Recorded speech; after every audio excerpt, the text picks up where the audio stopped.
like a shark who had just discovered a school of slow-moving tuna. We do?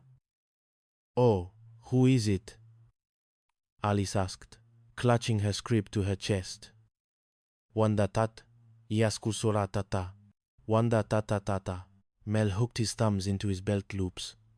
Well, well, well, well, well, well, well, well, he chuckled, rocking back on his heels. Alice's stomach dropped. Oh boy, I got all the luck, don't I? She muttered to the ceiling. Don't worry, Alice, Mel said, clapping a heavy hand on her shoulder. I got a terrific replacement.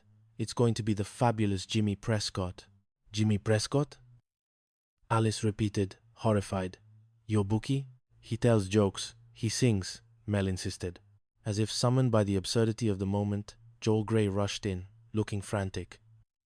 He was packing a bag, his face pale. I can't believe this is happening.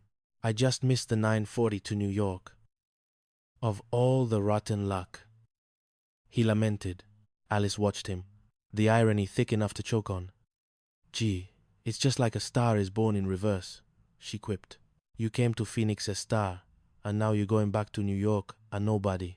Joel fled the theater as if it were on fire, leaving Alice alone with Mel and his new star, Jimmy the bookie. Jimmy, a man whose physique suggested he spent more time sitting on bar stools than dancing on stages, attempted a pirouette. I'd be told Gray, hey, Jimmy sang, spinning wildly. Sorry, Pally, he said to an imaginary audience. And then, with the grace of a falling safe, he tripped over a tennis racket that someone likely Mel had left on the floor. There was a sickening crunch. I think it's broken, Alice said, staring at Jimmy's ankle. I can have the racket restrung, Mel offered helpfully. No, I mean my ankle. Jimmy groaned. The doctor confirmed it was a bad break. Alice felt a flicker of relief. Surely, this was it. The show would be cancelled. She could go back to her life without the humiliation of a Mel Sharple's production. But Mel was staring at her.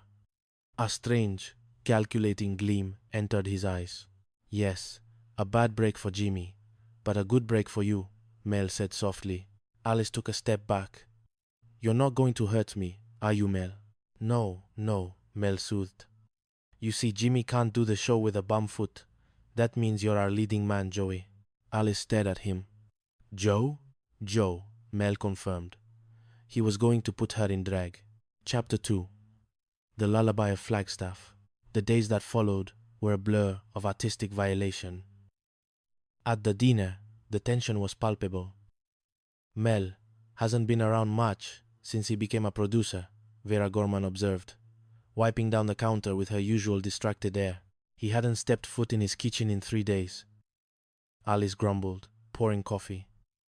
And if I keep eating your cooking, Chloe's going to have to let out my tool belt. Alice says he's making all kinds of ridiculous suggestions for the show. Vera whispered to a customer. He even wanted one girl to wear a bikini. What's wrong with that? A lot of dancers wear skimpy outfits. The customer shrugged. But she's not a dancer. Alice interjected, slamming a plate down. She's the usherette. The breaking point arrived during dress rehearsal. The cast stood on stage, dressed in their New York finery sequins, top hats, tails. They looked ready for Broadway. Then Mel arrived. Mel figures that everybody out here is just dying to see a big musical about all the wonderful cities of the great Southwest, he announced, ignoring the collective gasp of horror from the cast. He spread his arms wide, framing the invisible marquee. Come on along and listen to the lullaby of Flagstaff. Alice felt the blood drain from her face. And what's worse, she told the others, all the numbers we rehearsed, all the dances, all the songs, they're out. And Jimmy the bookie's writing a whole new score, she added, her voice trembling with suppressed rage. Wait till you hear the songs, Mel beamed, oblivious to the mutiny brewing before him. I think one of his big hits is Two Tootsies from Tucson. Mel, Alice pleaded, trying to appeal to his sanity. This is a wonderful show. The material is bright and lively. Please don't take away the New York numbers from me. Mel waved a hand dismissively. Alice, forget about the old song. Listen, you are going to be the first one to ever sing Ramona from Arizona. Mel, if you do this to us, we go, Alice threatened. It was a bluff, but she hoped it sounded convincing. Well, big deal, Mel sneered. Who needs those Broadway hotshots anyway? I've got my whole cast who's going to stick by me. He looked around. The cast was gone. The theater was empty, save for Alice, Vera, Jolene, and the crippled bookie. Well, I am not licked yet, Mel declared, his chin jutting out. This show is going to go on. Oh, yeah, go ahead, Alice challenged. I'd like to see you try to do it without a cast. Mel pointed a finger at the three waitresses. Now, if I lose my $2,000, I'm going to take it out of your paychecks for the next 10 years. Alice looked at Jolene. Jolene looked at Vera. They were trapped, enslaved by Chile and bad contracts. That's rotten, Alice hissed. Take your pick, Mel grinned. 5, 6, 7, 8. Chapter 3.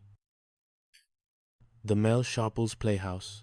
Opening night at the newly christened Mel Sharples Playhouse was an event that defied the laws of theater, taste, and perhaps even physics. The audience, a mix of confused locals and unsuspecting tourists, filed in. Mel, wearing a tuxedo that looked 2 sizes too small, greeted them at the door. Welcome to the Mel Sharples Playhouse. Right this way, sir. He bowed. Andrew Tashman, the dreaded theater critic for the Sun Gazette, arrived, looking like he had already written a scathing review in his head. I heard that Joel Grey was in this show, Tashman said, scanning the program with disdain. Oh yeah, well, I had to let him go. He's not ready for the big time yet, Mel lied smoothly. But you're in for a special treat, with the special talents of Jimmy Prescott. Gee, I didn't know your bookie could sing and dance, Tashman deadpanned.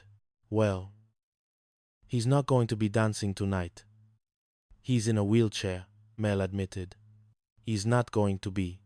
Como te rasete. He's not going to be dancing tonight. He's not going to be dancing tonight, Mel admitted. Tashman stared at him.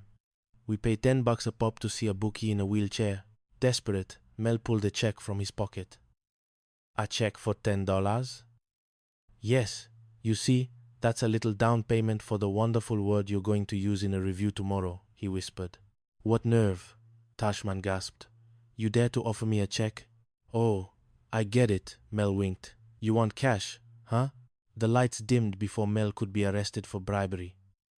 The curtain rose to reveal a set that looked like a kindergarten project on the Wild West.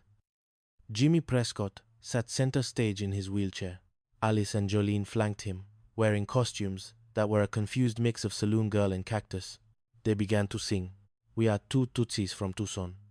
Our booties have been torn. They wobbled, their eyes wide with terror. And both of us are crazy about massive bobcats. It was a train wreck, set to music. Jimmy belted out.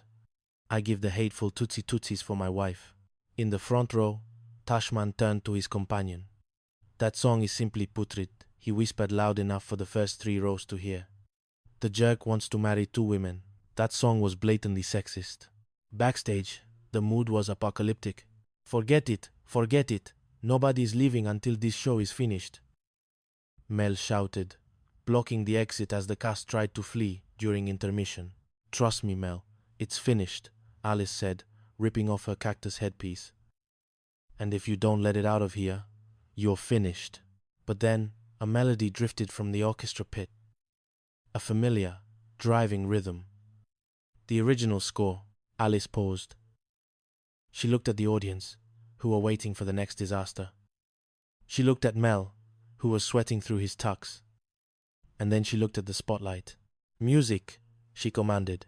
She stepped out onto the stage, shedding the persona of Ramona from Arizona. She was Alice.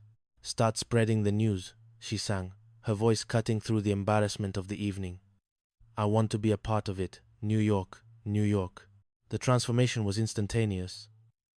The chorus, hearing the cue, rushed back out. They weren't singing about Flagstaff anymore. These little town blues are melting away, Alice belted, tears stinging her eyes. I'm gonna make a brand new